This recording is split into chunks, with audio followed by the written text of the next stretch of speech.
Hello guys, welcome to pharma is quick revision channel. तो हम first part cover up कर चुके थे। अगर आपने एपिथेलियल का नहीं देखा, classification of tissues and epithelial का पूरा फुल रिव्यू था उसमें। तो हम पढ़ते हैं उसके सेकंड टाइप में, जो कि है कनेक्टिव टिश्यू। इसको हम बहुत ही ये ज़्यादा डेंस है, तो पर मैं इसको शॉर्ट में बताने की कोशिश करूँगा, ठीक है। तो ये मेन नहीं है, अभी हम इसके क्लासिफिकेशन को जानेंगे कि ये कनेक्टिव टिश्यू होता क्या है और कैसा दिखता है और इनका फीचर नेचर होता कैसा है। फर्स्ट है आपका, हम फंक्शंस पढ़ेंगे। तो इनका फंक्शन जो होता है वो होता है बाइंड करना, सपोर्ट करना और स्ट्रेंथ देना, ठीक है। सेकंड होता है उसका प्रोटेक्ट करना, इंसुलेट करना। किसको प्रोटेक्ट करना? इंटरनल ऑर्गन्स को प्रोटेक्ट करना। थर्ड है कंपार्टमेंटलाइजेशन, मतलब जितने भी मसल्स, ऑर्गन या फिर छोटे छोटे कंपार्टमेंट इस कंपार्टमेंट में डिवाइड करते हैं, जिससे कि इन हर एक ऑर्गन को अपना कंपार्टमेंटलाइजेशन मिलता है। इसका एग्जांपल है स्केलेटल मसल्स। फिर आपका फोर्थ है ट्रांसपोर्ट के काम करता है। ट्रांसपोर्ट मेनली कौन सा कनेक्टिव टिश्यू करता है? ब्लड। फिर आपका नेक्स्ट है स्टोर एनर्जी। तो मेनली बेसिकली जो मेन स्टोरेज टिश्यू है वो आपका है एडिपोज, या फिर इसको हम कह सकते हैं फैट टिश्यूज़। फिर लास्ट है आपका इम्यून रिस्पॉन्स। तो इम्यून रिस्पॉन्स में भी ये मेजर रोल प्ले करता है। तो हम पहले जनरल फंक्शंस को पढ़ने से पहले हम पढ़ेंगे कि ये किस तरह का दिखता है। तो बेसिकली कनेक्टिव टिश्यू दो तरह के मेन कंपोनेंट कैरी करते हैं। फर्स्ट आपको दिख रहा होगा सेंटर में एक सेल है। तो मेन तो होता है इसमें एक सेल, इसको ये कहते हैं हम सेल। और जो बाहर में जो जितने भी लेयर हैं उसको कहते हैं हम एक्स्ट्रा सेलुलर मैट्रिक्स, ठीक है। तो हम इसी को अच्छे से एक्सपेंड करके समझने की कोशिश करेंगे।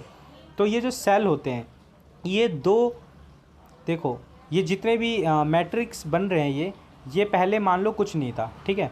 तो स्टार्टिंग में क्या होता है, एक मैं ये आपको समझाने की शॉर्ट में कोशिश करता हूँ। पहले आता है एक सेल, ठीक है। सेल आपका दो चीज़ में काम करता है, फाइबर्स को भी जनरेट कर सकता है ये कोलेजिन और इलास्टिक, ये हम अभी आगे पढ़ेंगे ये होता क्या है।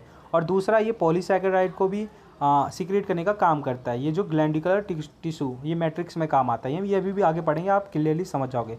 बस अभी ये समझो, पहला ये सेल है, ठीक है। तो मतलब सेल पहले से था।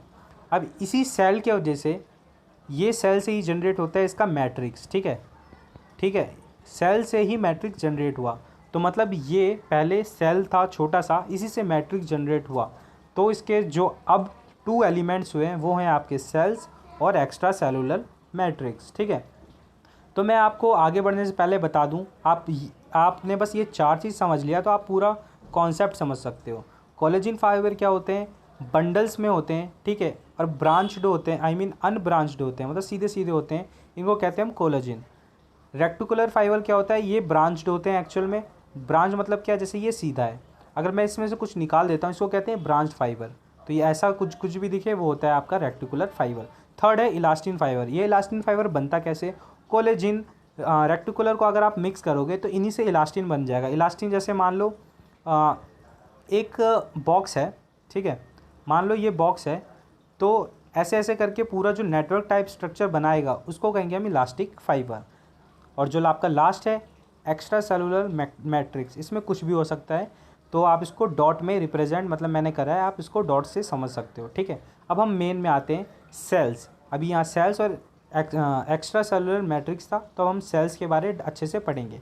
सेल्स कंटेन करता है fibroblast, macrophage, plasma cells, mast cells, adipocytes, leucocytes, ठीक है।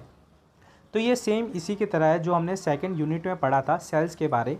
तो इसमें इतना कुछ नहीं है, जो मेनली चीज़ें वो 6 हैं। पहला जो सबसे मेन होता है वो आपका होता है फीब्रोब्लास्ट। फीब्रोब्लास्ट से ही जितने भी टाइप के आपके फाइबर्स होते हैं वो जनरेट होते हैं, जैसे कि collagen fibre, reticular fibre, elastin fibres. तो इनका जो शेप होता है, क्योंकि ये मेन है इसलिए लार्ज होता है, फैट सेल्स कैरी करता है और फाइबर्स को ये सीक्रेट करने का काम करता है। जो ये कुछ दिखता है वो कुछ इस प्रकार इस टाइप का दिखता है, मैंने यहाँ पे स्ट्रक्चर ड्रॉ कर रखा है। दूसरे आपका मैक्रोफेज। अब ये मैक्रोफेज बनता किससे है? जब आपने देखा होगा वाइट ब्लड सेल, जो भी ल्यूकोसाइट्स कहते हैं जिसे, वो उनके बहुत सारे टाइप होते हैं, उनमें से एक टाइप होता है मोनोसाइट्स, ठीक है। तो ये मोनोसाइट से ही बनता है मैक्रोफेज, और ये क्या काम करता है, बैक्टीरिया को डिस्ट्रॉय करने का काम करता है, और डेब्रिज मतलब सेल में जो अनवांटेड या फिर वेस्ट या फिर डेड टाइप के मटेरियल होते हैं उनको भी रिमूव करने का टाइम करता है, किसके थ्रू, फैगोसाइटोसिस के थ्रू। मैक्रोफेज जो दिखता है वो कुछ इस टाइप का दिखता है। थर्ड है आपका प्लाज्मा सेल्स, इजी है ये याद करना, डेवलप्ड। अब ये किससे बनता है, बी लिम्फोसाइट। दो तरह के लिम्फोसाइट्स होते हैं, बी लिम्फोसाइट्स और टी लिम्फोसाइट्स। जो बी लिम्फोसाइट होता है वो क्या बनाता है, एंटीबॉडीज़ को बनाने का काम करता है। फोर्थ है आपका मैस्ट सेल्स या फिर मैस्ट सेल्स। तो ये क्या होता है, सबसे ज़्यादा पाया जाता है ब्लड वेसल्स में, और ये क्या काम करता है, रिलीज इन हिस्टामिन। तो ये इसका स्ट्रक्चर मैं आपको कुछ दिखा देता हूँ। ये है हिस्टामिन, ये आप ऊपर देख सकते हो, यहाँ पे है एंटीबॉडी और एंटीजेंस, ठीक है। और ये जो भी आपको नीले कलर का दिखता है, ब्लू कलर का दिख रहा है, ये डी ग्रैन्युलेशन से होता है और इसी में से हिस्टामिन प्रोड्यूस होता है या फिर रिलीज़ होता है, ठीक है। तो ये आप समझ चुके होंगे आई होप। और ये आपका फोर्थ होता है एडिपोसाइट। तो एडिपोसाइट मेनली काम करता है फैट स्टोरेज करने का, ठीक है। तो फैट सेल्स होता है, ये स्टोर ऑफ फैट करता है, और ये बिलो स्किन या फिर किसी ऑर्गन के अराउंड प्रेजेंट होता है। AROUND होगा, ये थोड़ा मिस टाइप है। तो ये कुछ ऐसा दिखता है। तो ये पूरा सेल होता है, सबसे ज़्यादा जो कंटेन होता है वो नीले कलर का आपको दिख रहा होगा। ये जो नीला कलर का है वो है आपका लिपिड ड्रॉपलेट, और जो एक न्यूक्लियस होता है इसका, और बाकी में जो ब्लैक कलर के दिख रहे हैं वो आपका है माइटोकॉन्ड्रिया, ठीक है। फिर जो लास्ट है आपका ल्यूकोसाइट। ल्यूकोसाइट जिसको हम WBC भी बोलते हैं, वाइट ब्लड सेल्स। इसमें दो तरह की चीज़ होते हैं, यूसिनोफिल्स, न्यूट्रोफिल्स, ठीक है। अब हम नेक्स्ट पढ़ते हैं, आगे पढ़ने की पढ़ते हैं। हमने सेल्स पढ़ लिया, अब हम पढ़ेंगे extra cellular matrix. Extra cellular matrix तीन टाइप के होंगे, protein, fibre, ground substance, fluid. तो एक्स्ट्रा मैट्रिक्स सॉल्यूशन पढ़ने से पहले मैंने आपको बताया था, ये जो आपने डॉट डॉट में जितने भी याद करे, शॉर्ट में याद करने के लिए हमने एक्स्ट्रा सेलुलर मैट्रिक्स शॉर्ट में याद करने के लिए वैसे करा था। पर एक्स्ट्रा सेलुलर मैट्रिक्स क्या क्या कंटेन करता है, प्रोटीन, फाइबर्स, ठीक है।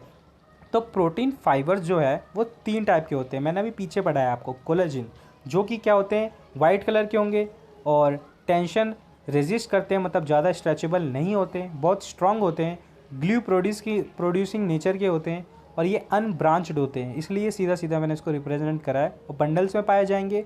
और ये प्रोटीन किससे बने होते हैं, ये क्योंकि ये कोलेजिन से बने होते हैं। कौन सा प्रोटीन से बना होता है, इनका नाम होता है प्रोटीन कोलेजिन, ठीक है। नेक्स्ट आता है आपका रेक्टिकुलर फाइबर। तो ये ब्रांच्ड होते हैं, ये आपको स्ट्रक्चर ऊपर दिख रहा होगा। शॉर्ट कोलेजिन फाइबर होते हैं, और इनका जो कोटिंग होता है वो ग्लाइकोप्रोटीन से होता है, ठीक है। और ये क्या करते हैं, सपोर्टिंग नेटवर्क बनाते हैं, और इनका जो बंडल्स होता है वो फाइन होता है, मतलब स्मॉल्स होता है। नेक्स्ट आता है आपका इलास्टिन। ये दोनों मिला के ही इलास्टिन बनता है। ये पूरे सेल में कवर्ड अप होता है और एक नेटवर्क बनाता है, जिससे कि इनको शेप भी मिलता है।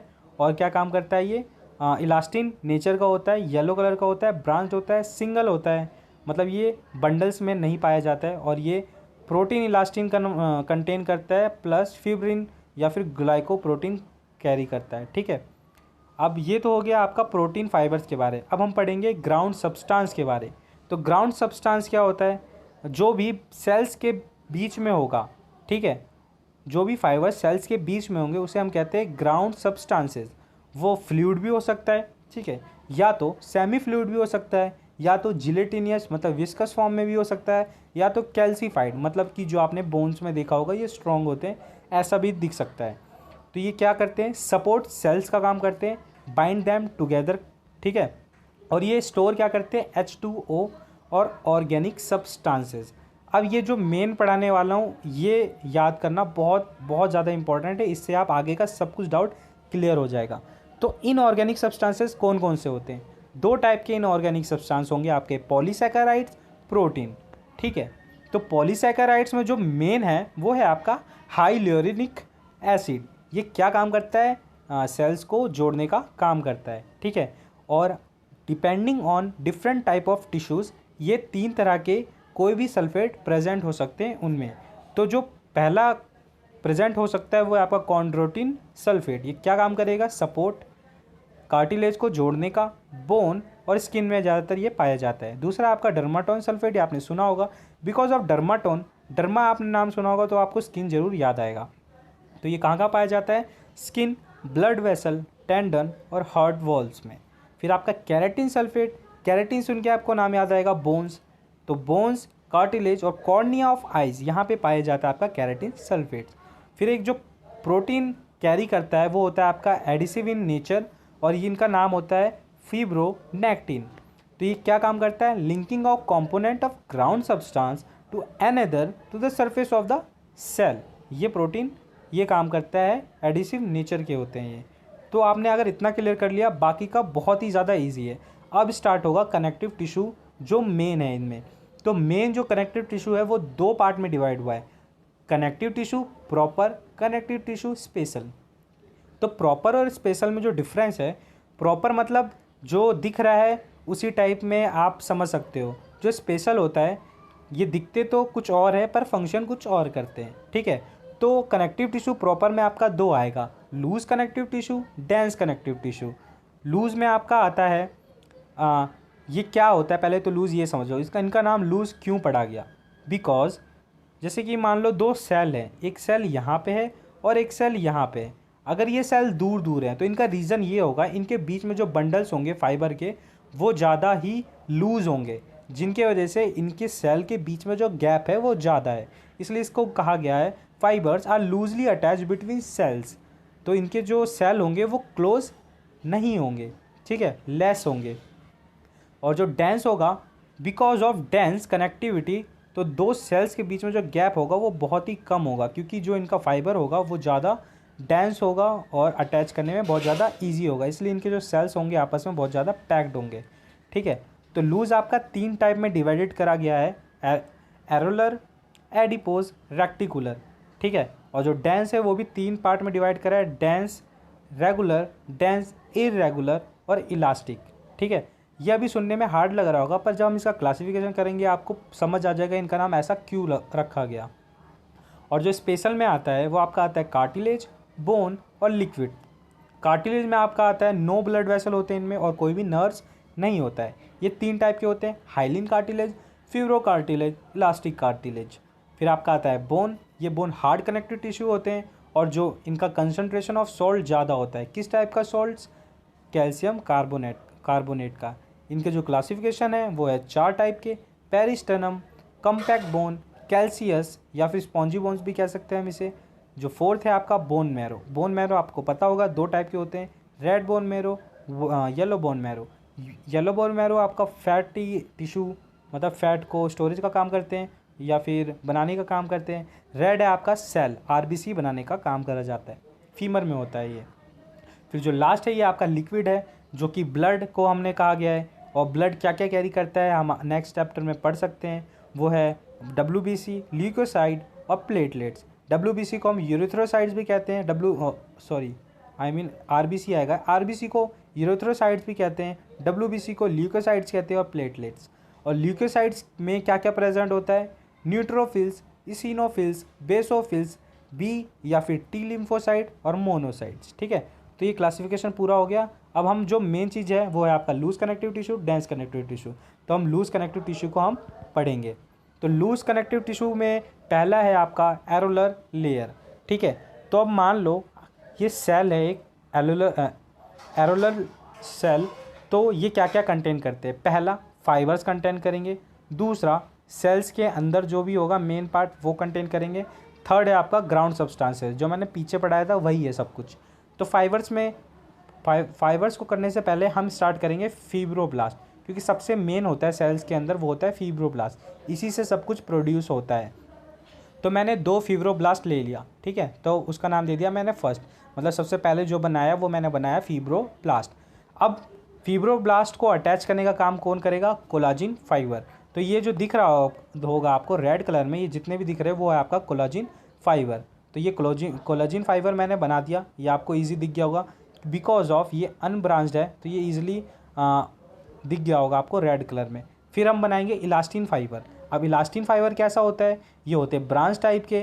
तो ब्रांच टाइप में आपको दिख जाएगा ये कुछ ऐसा वी टाइप में, ठीक है, कहीं कहीं पर भी प्रेजेंट होंगे ये वी टाइप में। मैंने एक जगह बनाया है, आप बहुत जगह भी बना सकते हो, क्योंकि ये आपको ईजिली समझ में आ जाए इसलिए मैंने एक बनाया है, ठीक है, होते ये बहुत सारे हैं। थर्ड है आपका रेक्टिकुलर। अब रेक्टिकुलर समझने के लिए मैं आपको बता देता हूँ, ब्लैक कलर में आपको दिख रहा होगा पूरे सेल में बड़े बड़े जितने भी थ्रेड लाइट स्ट्रक्चर दिख रहे होंगे, वो है आपका रेक्टिकुलर फाइबर। तो हमने 4 कवर अप कर लिया फाइबर्स में। अब हम यहाँ पे आते हैं मैक्रोफेज। आप कोई भी सर्कल बना दो और उसका नाम दे दो मैक्रोफेज, क्योंकि पीछे हमने पढ़ा था मैक्रोफेज जो काम करते हैं वो किससे कन्वर्ट होते हैं, मोनोसाइट। मोनोसाइट किससे बनता है, WBC से, ठीक है। तो उसका ही सब क्लासिफिकेशन था मैक्रोफेज। अब हम आते हैं फिर आपका आता है प्लाज्मा सेल्स। ये कैसा होगा, सर्कल बना दो और बीच में एक डॉट दे दो। इजी में याद करने का तरीका बता रहा हूँ, बाकी मैंने इसके स्ट्रक्चर पीछे दिखाए हुए हैं आपको, वहाँ से आप कर सकते हो या नेट से भी देख सकते हो। तो प्लाज्मा सेल्स कुछ इस टाइप का दिखेगा। और फिर आपका आता है एडिपोसाइड्स। अब इनको फैट की ज़रूरत होगी, मतलब एनर्जी की ज़रूरत होगी, तो ये फैट सेल्स मतलब एडिपोसाइट्स, इसी को फैट सेल्स भी बोलते हैं हम।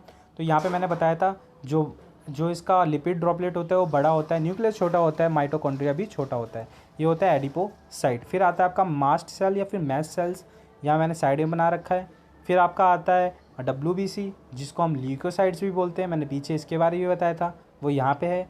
और जो बाकी ये जितने भी ग्राउंड सब्सटेंसेज होते हैं उसको आप डॉट डॉट में रिप्रेजेंट कर सकते हो, और किसी का भी नाम भी आप हाइड्रोक्लोरिक एसिड दे सकते हो, क्रोटिनिन सल्फेट दे सकते हो, डर्माटेन सल्फेट नाम दे सकते हो, कैराटिन सल्फेट, किसी को भी आप कुछ भी नाम दे सकते हो। मैंने यहाँ पे रिप्रेजेंट नहीं करा है क्योंकि आप समझ नहीं पाते, अगर ज़्यादा बहुत सारा मतलब अजीब सा हो जाता है, इसलिए आप समझ नहीं पाते। तो इसका लोकेशन कहाँ होता है, स्किन, म्यूकस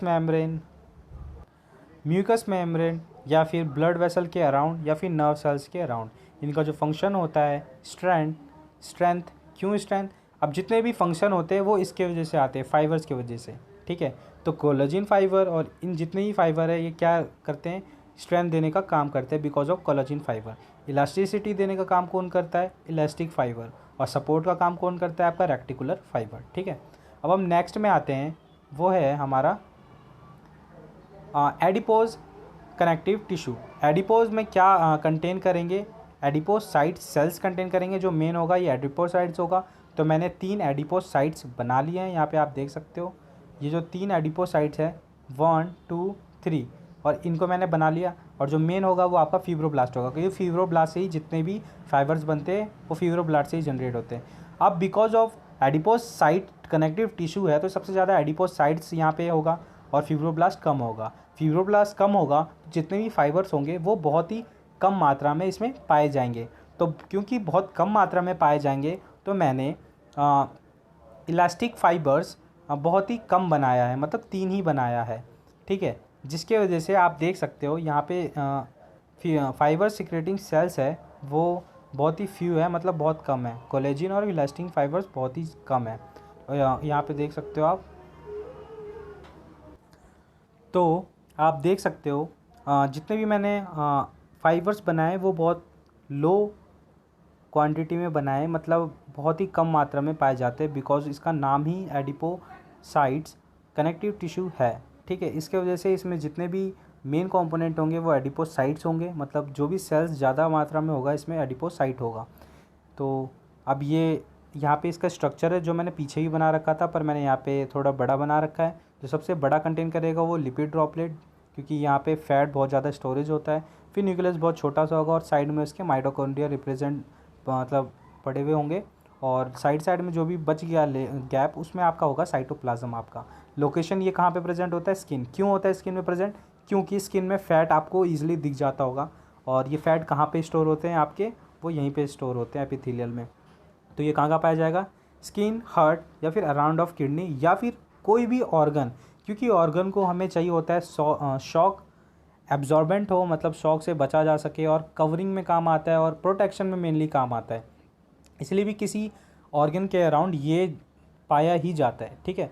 तो ये काम क्या करेगा, बिकॉज ऑफ फैट ये प्रोटेक्शन का काम करेगा, शॉक्स एब्जॉर्बेंट का काम करेगा, स्टोर ऑफ एनर्जी का काम करेगा। क्यों, क्योंकि ये फैट सेल है तो ये स्टोर करेगा एनर्जी को, और क्योंकि फैट हीट लॉस होने से बचाता है तो ये हीट लॉस प्रिवेंट भी करता है। जो आपका लास्ट है वो है आपका रेक्टिकुलर टाइप कनेक्टिव टिश्यू। अब नाम से ही पता चल रहा है रेक्टिकुलर, तो इसमें सबसे ज़्यादा जो प्रेजेंट होगा वो आपका होगा रेक्टिकुलर सेल्स। तो रेक्टिकुलर क्या बनाता था, आपका एक ब्रांच टाइप का नेटवर्क बनाता था हमने पहले बनाया था, तो ये फिब्रोब्लास्ट सेल बनेगा सबसे पहले, क्योंकि किसी भी फाइबर को बनने के लिए फिब्रोब्लास्ट सेल का होना बहुत ही ज़्यादा कंपलसरी है। तो सबसे ज़्यादा जो कंटेंट होगा फिब्रोब्लास्ट से बनेगा आपका रेक्टिकुलर सेल। तो यहाँ पे देख सकते हो मैंने जो बहुत सारे बन रखे हैं वो है आपका रेक्टिकुलर सेल ब्लैक कलर से, और रेक्टिकुलर सेल से बनेगा वो आपका बनेगा रेक्टिकुलर फाइबर। तो रेड कलर से आपको दिख रहा होगा रेक्टिकुलर फाइबर, पूरा नेटवर्क लाइक स्ट्रक्चर पूरे सेल में बना रखा है इसने, ठीक है। तो ये फाइन नेटवर्क होते हैं और रेक्टिकुलर फाइबर होते हैं। इर्रेगुलर अरेंजमेंट होता है इनका, क्योंकि ये कहीं पर भी प्रेजेंट होते हैं, और ये रेक्टिकुलर सेल से बने हुए होते हैं। लोकेशन होता है आपका स्ट्रोमा। स्ट्रोमा किसका? लीवर का, स्प्लीन का, या फिर किसी भी ऑर्गन का स्ट्रोमा। फंक्शन होता है ये सपोर्ट का काम करता है, क्योंकि ये एक अच्छा सा नेटवर्क बना लेता है। फिर आपका आता है डेंस में। अब ये डेंस क्या होता है हमने पीछे बताया था, ये तो हो गया आपका लूज हम पढ़ रहे थे इतनी देर से। अब हम पढ़ेंगे डेंस के बारे में। तो डेंस क्या होता है? डेंस 3 टाइप में डिवाइड करा गया है। Dense regular. क्यों है रेगुलर? क्योंकि इसमें जो भी फाइबर होते हैं वो रेगुलर होते हैं। यहाँ शायद दिख नहीं रहा होगा, रेगुलर मतलब एक ही डायरेक्शन में होता है इनका, और अनब्रांच्ड होते हैं ये। ब्रांच तो वैसे अनब्रांच तो सारे ही होते हैं, पर यहाँ पे जितने भी होंगे आपके वो स्ट्रेट चेन में होंगे, ठीक है। और यहाँ पे इरेगुलर में कहीं कहीं पर भी बंडल्स में प्रेजेंट होंगे, पर कहीं पर भी अनस्पेसिफाइड एरिया में प्रेजेंट होगा, ठीक है ना। और जो इलास्टिक में होता है वो इलास्टिक फाइबर से बनता है, और ये बंडल टाइप में कहीं पर भी प्रेजेंट होते हैं, ठीक है। तो मैंने स्ट्रक्चर तो बता दिया, और जो इसका सेल कंटेन करेगा वो कंटेन करेगा फीब्रो। तो सेल क्या कंटेन करेगा? फिब्रोब्लास्ट कंपलसरी है, और ये जितने भी रेड कलर के दिख रहे हैं वो आपका कोलेजन फाइबर। अगर ये ब्रांच मतलब रेगुलर है तो मतलब ये क्या होगा? यूनिफॉर्म होगा, और अगर इरेगुलर है तो अनयूनिफॉर्म होगा, ठीक है ना।